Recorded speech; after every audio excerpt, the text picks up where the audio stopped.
כמו שאמרו חכמים, זיכרונם לברכה, הגס ליבו בהוראה, שוטה, רשע וגסרוע. הגס ליבו בהוראה, celui qui aborde la hora, la halakha de manière gasse, de manière grossière, sans faire attention à bien être sûr de répondre la bonne réponse. Il s'appelle un choté.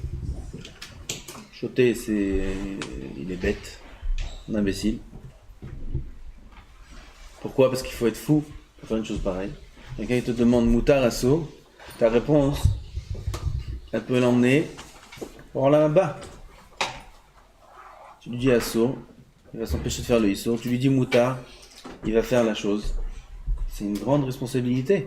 Celui qui n'est pas conscient de la responsabilité qu'il a quand il va dire une halakha à quelqu'un, alors il est choté. Il est fou.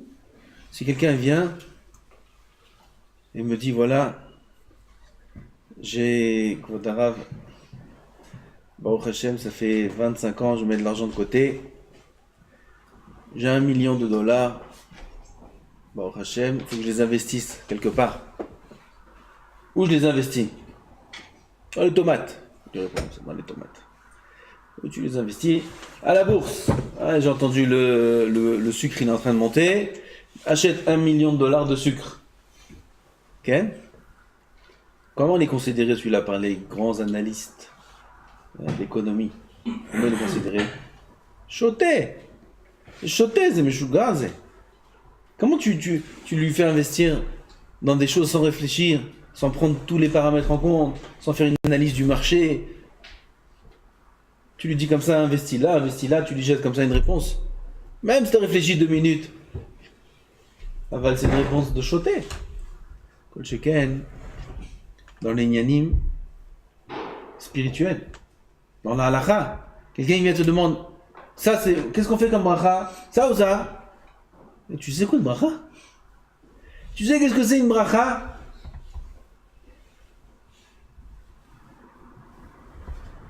Le Hari Akadosh, tous les niveaux qu'il a atteints, c'est grâce à la kavana qu'il avait dans les brachot. Aujourd'hui, c'était la skara de Rav Yehuda Tzadka.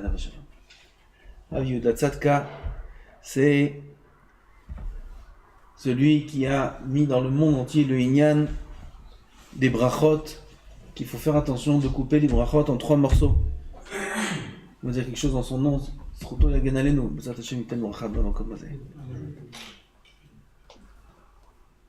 En tout cas, tous les enfants dans Am Israël, ils connaissent tous les Talmudei Torah, ils savent, la bracha se coupe en 3 parties. Baruch Ata Hashem.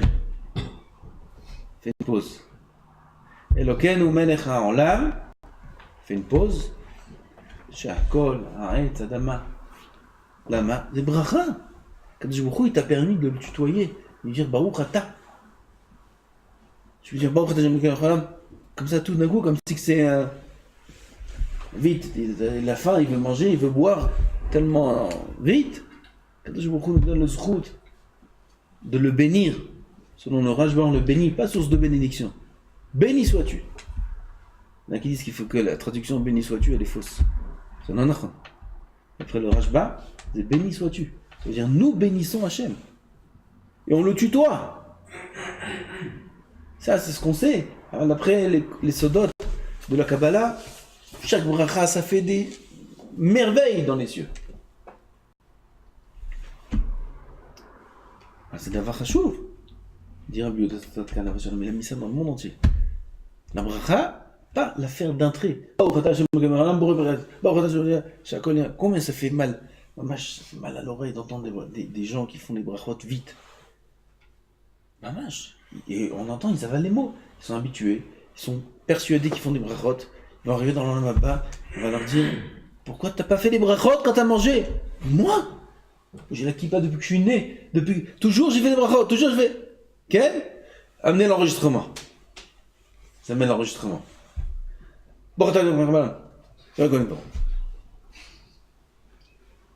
Tu commets ton ralenti? On y va au ralenti. Bochata. Au ralenti, on t'a mis.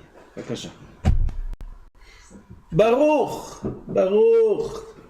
Ata, Hashem. אדון הכל, היה, הווה ויהיה, אלוקינו, תקיף, בעל היכולת, בעל הכוחות כולם, מלך העולם, שהכל נהיה בדברו, בורא פרי העץ, בורא פרי האדמה, המוציא לחם מן הארץ, אשר יצר את האדם בחוכמה, איזה דברים נפלאים זה ברכה. אז quelqu'un il vient et te demande, כבוד הרב, ou mon ami, mon frère, dis-moi, quel bracha on fait là? Ça va, ça va, ça va. Il est en train de te demander où j'investis mon milliard de dollars là, je fais quoi avec? Tu lui dis comme ça, tu lui dis investis. C'est pas une question c'est des milliards ici qui sont en jeu. Pareil pour chaque halakha, on te demande une halakha, qu'est-ce qu'on fait là, qu'est-ce qu'on fait là? Un homme il répond comme un robot, réflexe. Ce qui lui monte à la tête, il répond. Okay? Oui, ça j'ai entendu, ou ça je sais, je pense. Oui, il y en a qui citent ça aussi. Okay? Moi je pense qu'il faut faire comme ça quand je l'entends. Moi je pense que c'est Gvarnia Baikivaiga. Le Darato, c'est un mandama. Il est Darati. C'est pas juste. Alors on comprend pourquoi c'est écrit dans les Pirkei Avot plus loin. Agas libo be'ora'a shoté. Shoté, il est fou. Il est fou celui qui répond une halakha sans être sûr que c'est bon. Pourquoi? Parce que l'enjeu est énorme. Ah, c'est choté. Il n'est pas conscient des choses avec lesquelles il a affaire. Racha. Pourquoi Racha? Choté, on a expliqué. Racha, lama Racha, qui tu prends pas en considération Boré Olam. Boré Olam a donné des mitzvot, a donné des règles, a donné des modes d'emploi. Comment faire pour que la vie soit bonne, pour qu'un homme fasse le tikkun de sa neshama, etc., etc. Et lui, il vient, et il est gas-libo dans ces choses-là. Il aborde ce sujet-là de manière grossière, rapidement, sans être responsable. C'est rachat, parce qu'il méprise, il néglige Hachem, très Hachem. Vegasouar, troisième chose, il est aussi gasouar. C'est quoi ce gasouar? C'est un orgueilleux. C'est un orgueilleux. Pourquoi il répond comme ça rapidement? Pour montrer qui c'est. C'est gasouar. לכן האדם המורה יש לו ליסה וניתן בדבר ולהחמיץ המחשבה ולהשותה. Il faut rendre la marshava, la réflexion, chametz. Chametz, c'est 18 minutes. Chaque question qu'on te pose, 18 minutes. Il faut que ça devienne chametz. Ok, je réfléchis 18 minutes. J'exagère. Ok, aval, il faut l'achmitz. Il faut doucement laisser mijoter cette pensée-là. Peut-être t'as raison. Peut-être Bémet c'est arrête. Peut-être Bémet on fait la mechia dans ce cas-là. Peut-être Bémet il faut refaire la bracha. Combien c'est une sakana ce dîner brachot là? Il faut refaire ou il faut pas en faire? Oui, il faut refaire. Pendant la séouda sur ça, on fait la bracha ou on fait pas la bracha? Oui, on fait la bracha sur ça. Je bracha levatala. Chas v'shalom. Lo tisa shema hashav, c'est l'af de oraita. Comme ça tu jettes des psakim. Pas joute. C'est un marshava. Il ne faut pas avoir honte de dire je sais pas, je suis pas sûr, viens on ouvre. Viens on ouvre, bon iftar, je me rappelle, il me semble que c'est écrit comme ça, il y a le Kout Yosef là, bon iftar, ça prend combien? Ça prend 2 minutes, 5 minutes, 10 minutes. Bon iftar.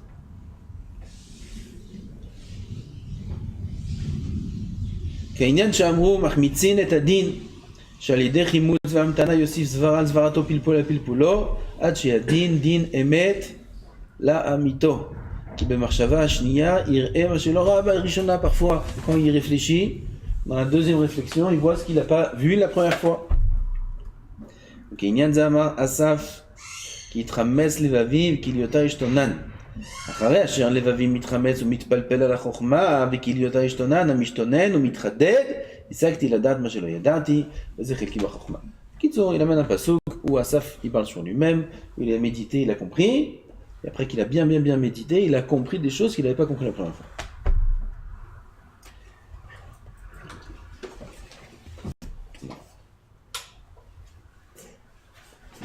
לא רוצה לעמוד.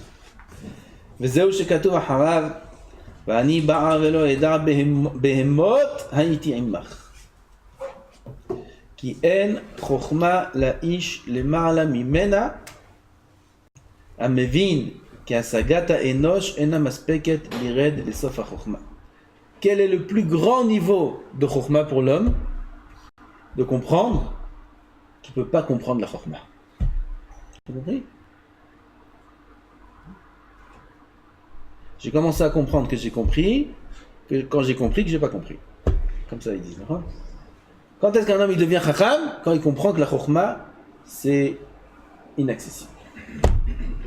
Tant qu'un homme il croit, je vais apprendre, je vais connaître, il est loin d'être chacham. Quand un homme il comprend que la chokhmah d'Hachem, c'est une chokhmah tellement profonde, tellement grande, qui est inaccessible dans sa perfection, on essaye de comprendre, comme un enfant, il essaye d'apprendre Aleph, Bet, il fait plein d'erreurs, il essaye. Nous aussi on essaye. On dit Aleph, Bet, Gimel, Dalet, fait Tosfot, fait Maserton, fait tout le chasse, c'est petit ça. Okay. La chokhmah d'Hachem, elle est immense. Celui qui va croire qu'il peut comprendre, et qui comprend Mehmet, et qui... il est loin de comprendre. Qui c'est qui est chacham? Je vous relis cette phrase. Il n'y a pas de plus grande chokhmah pour l'homme. Quoi? Celui qui comprend que l'intelligence humaine n'a pas la possibilité d'aller dans la profondeur de la chokhmah. C'est impossible.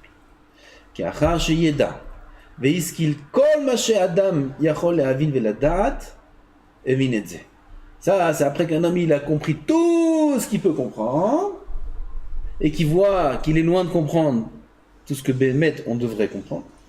Alors il atteint cette chokhmah. Un chacham dans la Gemara, un Tana, je crois, est venu voir son maître, il lui a dit Kvod Harav, j'ai appris toute la Torah. Ça y est. Ma'oshe esok bechokhmot chitzoniot. Maintenant, est-ce que je peux apprendre d'autres? Il y a des chokhmot dans le monde. Il y a des chokhmot qui sont intéressantes. Il y a la chimie, il y a l'astrologie. Il y a beaucoup de chokhmot qui sont des grandes chokhmot. Les Umot Haolam étaient très chachamim. Pas comme aujourd'hui. Aujourd'hui, ils sont bêtes. Tous. Aujourd'hui, ça marche tout seul, tout est artificiel.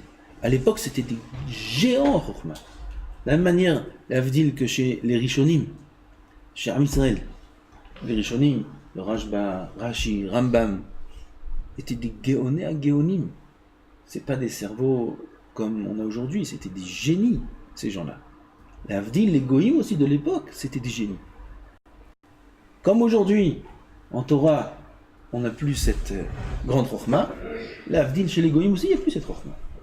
Avant les chokhmah grecs, la chokhmah égyptienne, c'était des chachamim énormes. Il y en a qui sont toranim qu'à l'époque de l'Égypte, ils avaient tout ce qu'il y avait aujourd'hui.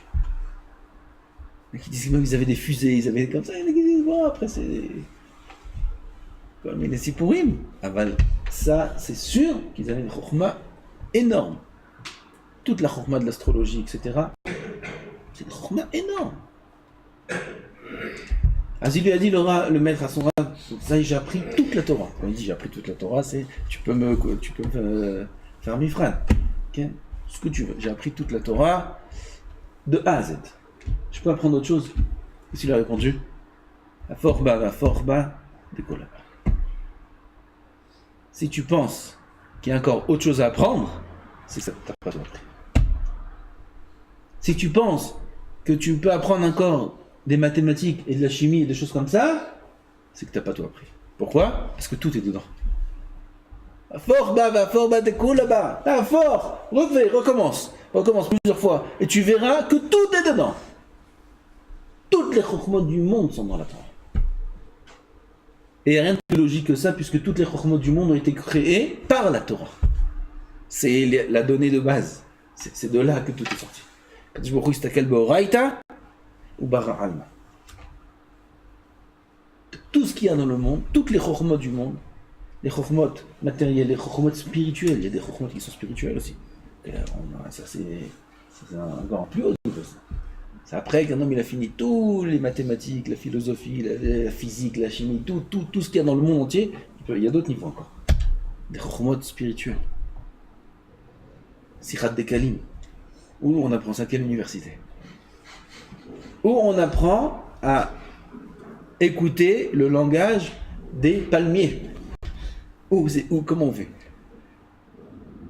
Sichat Séraphim, le langage des anges. Vous connaissez? Qui? Le plus petit élève de Hillel Azaken.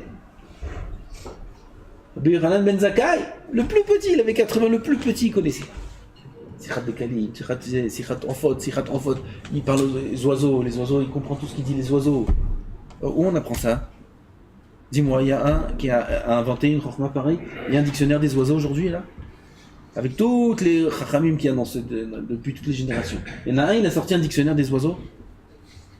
Quand un oiseau il fait kit, ça veut dire oui, quand il fait nan, ça veut dire j'ai faim, quand il fait ça, ça veut dire j'ai. Donne-moi la langue des oiseaux. Allez, bravo. Il ne s'est pas levé encore ce chacham là. Hein. Avec Rabbi Yochanan ben Zakkai, qui était le plus petit des élèves de Hillel, il savait ça. D'où il a su ça? D'où il sait comment la langue des oiseaux? D'où il connaît le langage des arbres? Fort bas, de quoi là-bas? Tout est dans la Torah. Toutes les chokhmot du monde sont dans la Torah. Quand beaucoup nous a donné une Torah, c'est une Torah qui est pleine, qui est riche. Un homme qui étudie la Torah comme il faut, quand chacun s'étudie l'ishma au maximum qu'il peut. Si c'est pas l'ishma, vous savez ce que la Gemara dit sur. Ah ben si c'est l'ishma, même si c'est pas 100% l'ishma, c'est presque impossible. Aval, maximum qu'il peut l'ishma, quel kdusha il s'amène sur lui, cet homme. Qui était le plus grand de Hillel et la Talmud Uziel. Quand il étudiait la Torah, c'est pas Sichat Malachim, c'est un oiseau qui passait au-dessus de sa tête, il brûlait. Brûlé, comme un nitkan, c'est pas brûlé, quand il est là, il brûle des oiseaux. C'est quoi, c'est trop mal. C'est mieux, Yochanan ben Zakkai. Il comprend le langage des oiseaux, l'autre il les brûle. À quoi ça sert? Maintenant qu'il y a des choses profondes dedans. Les brûles, la kavana metaken. C'est tikkunim. Sans rien faire. Yoshev, Orsek, la Torah, tous ceux qui s'approchent de lui, nitkan. C'est darga ça? Quel niveau? Un homme il s'assoit, il s'est allé. Il étudie la Torah, tout ce qui s'approche dans son périmètre, nitkan. Se répare. Tac, quoi nitkan? C'est quoi ça? Chachamim, Rabbi Shimon bar Yochai et d'autres chachamim. Ils étaient à une brite de Acher. Qu'est-ce qu'on fait là? Stam bitul Torah. Bon, Hashem nilma Torah. Ils s'assoient, ils étudient la Torah. Un feu qui commence à les entourer. Dans la fête, dans la brite, dans la Séouda. Un feu qui les entoure. C'est quoi ces choses-là? Vas-y. Quand vous avez le Harizal aussi. 1000 ans après. Ils s'asseyaient, il y avait un feu qui les entourait. Qu'est-ce que c'est ces choses-là? C'est magnifique. C'est la corps de la Torah. Alors même si nous, aujourd'hui, qu'on s'assoit, il n'y a pas de feu qui nous entoure. Ça, il y a un feu spirituel, on ne voit pas. Dès que si on était à l'époque des Tanaïm, aussi on serait comme nous. Si on était à l'époque des Amorim, on serait un Amora. On ferait aussi des miracles comme eux, nous aussi on ferait Triat Hametim. Kadosh Baruch Hu a voilé tout ça. Pourquoi? On arrive vers la fin des temps, dans l'époque du Mashiach, il faut voiler. Kadosh Baruch Hu voile sa présence dans le monde pour que le Gilouï soit immense. Oui, Gilouï c'est le dévoilement d'Hachem soit grand. Plus l'obscurité est grande, et plus quand il y a la lumière qui vient, c'est énorme. Alors Kadosh Baruch Hu a voilé. Ces mêmes forces existent.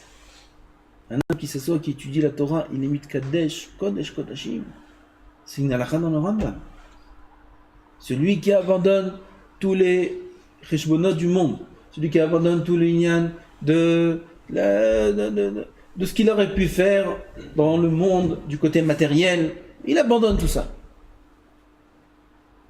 Et il se donne entièrement pour l'étude de la Torah. Arez init Kadesh, Kdushat, Kodesh Kodashim. Karama, c'est un halakha Rambam. Kodesh Kodashim, tu sais c'est quoi Kodesh Kodashim?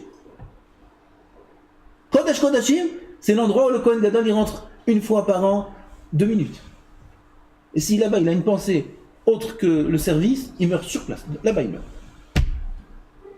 C'est le Saint des Saints, ça s'appelle, c'est l'endroit le plus kadosh. C'est Even Ashtiya, c'est l'endroit d'où le monde, tout l'univers a été créé. C'est Kodesh Kodashim. Misha Osek Batorah, Rezinit Kadesh Kedushat, Kodesh Kodashim. Quelle force! Cette Torah Kedusha, quel Kedusha se donne là? le Limoud Torah. Et peu importe, n'allez pas me dire oui, mais ça c'est celui qui connaît tout, qui comprend tout. Et Velavalim. Celui qui s'assoit et qui étudie la Torah. Le Rambam, il n'a pas dit celui qui s'assoit et qui connaît tout le chasse. Il n'a pas dit, Ken, vous êtes sûr? Peut-être je mens. Peut-être je mens.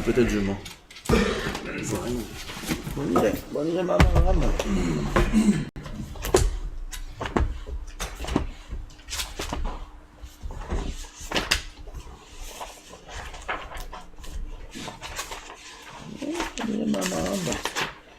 Et là, ils vont dire non, ça c'est que celui qui est un tzaddik, celui qui connaît toute la Torah.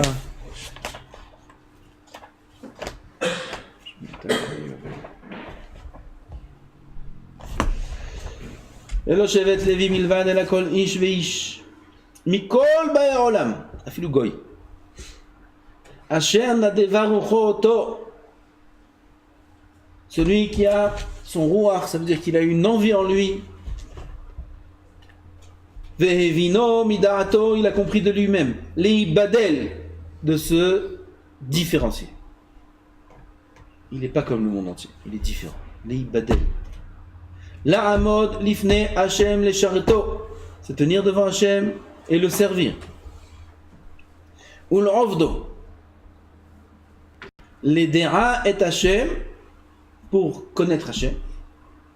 Ve'alach yashar kemo she'asahu ha'elokim, uparak me'al tzavaro, o la cheshbonot harabim, il a enlevé de son joug tout le poids des cheshbonot, tout ce qu'il y a qu'on pourrait faire dans ce monde, et on pourrait être architecte, et on pourrait être ça et ça. Non, parak me'alav, il a enlevé tout ça. C'est mis entre les mains d'Hashem. Asher bikshu bnei Adam, ce que tous les gens demandent, toute l'humanité cherche. Qu'est-ce que toute l'humanité cherche? Cheshbonot harabim. Arez enitkadesh kodesh kodashim. Il n'y a pas écrit ici qu'il connaît toute la Torah. Il n'y a pas écrit ici qu'il a appris la Kabbalah. Il n'y a pas écrit ici qu'il comprend ce qu'il lit. Il y a écrit ici Olech Yachar. Olech Yachar, il va droit. C'est Midot. Et il a laissé tomber tout le monde matériel. Il se contente de peu et de ce qu'Akadosh Baruch Hu lui donne. Ça suffit pour être appelé Kedushat Kodesh Kodashim. Veillez Hashem chelko venachanato le'olam u'le'olmei olamim. Hashem sera sa part à l'éternité. Veizkelo ba'olam hazeh. Davar maspiklo. Il aura dans ce olam hazeh aussi qu'il n'est pas croire qu'il perdra quelque chose. Il croit qu'il va renoncer au olam hazeh pour le olam haba. Oui, ça c'est bien ce qu'il faut qu'il croit. Mais qu'il sache qu'il aura aussi comme l'olam hazeh. Veillezakelo ba'olam hazeh davar maspiklo. Il aura dans l'olam hazeh ce qu'il a besoin.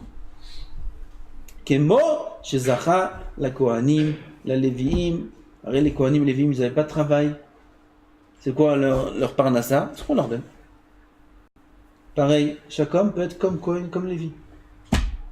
Arrête David Amelech, Omer, Hashem menat chelki vekosi, ata tomir borali. Regardez, Kedushat Kodesh Kodashim, un homme il peut avoir, si seulement il se met entièrement entre les mains d'Hashem, et il étudie la Torah comme il faut. Olech Yachar, comment Shasahu Elokim, Kadosh Baruch Hu, il a fait l'homme droit, avec des bonnes midot, comme il faut, et il suit la façon dont Hachem l'a créé. C'est Kodesh Kodashim, c'est d'avoir des flammes. La Torah Kedusha. Voilà, toutes ses forces. Il a dit à Rav Tzadka hier soir sur son père, Beyouda alav shalom, qu'à la Yeshivat Porat Yosef, ils ont instauré le kollel, le limoud de l'El Shishi. Les limoud de l'El Shishi, ils étudient toute la nuit à partir de Chatzot.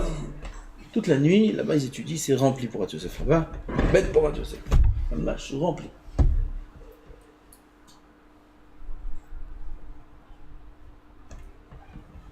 On n'a plus le temps de dire pourquoi il a fait ça. Je vous dis juste un point. Des belles choses, une prochaine fois. Rav Tzadka, quand il rentrait de Kollel Shishi, tu dis toute la nuit. Tu es honnête. Okay. Après, qu'est-ce qu'on fait le vendredi? On va dormir. Ah, putain. Qu'est-ce que j'ai gagné? Je vais étudier toute la nuit pour dormir tout le vendredi, et jusqu'au Shabbat, il dort. Il se lève une heure avant Shabbat, il va me griller. Il étudie toute la nuit, il se repose 1 heure, 2 heures, et il étudie le vendredi. Dans ce cas, il arrive à la maison après la tefila honnête. Après avoir étudié toute la nuit, on le trouvait à la maison, allongé sur son lit, avec quoi dans la main? Masechet Yebamot. Il dit, ah bah Masechet Yebamot, la Masechet la plus dure de tout le chasse, Masechet Yebamot. L'Omed, toujours longtemps. Toujours attaché à la Torah. Après une nuit entière, une veillée, il va se reposer avec une Mara Yebamot. Il a même Shirim, Masechet Yebamot. Allez, ma chérie. Ils étaient attachés à la Torah de toute leur force. C'est ça qui leur a donné de devenir des Gdolim comme ça, Gdolé Olam. Shem Zaken, Baruch Adonai Olam. Amen.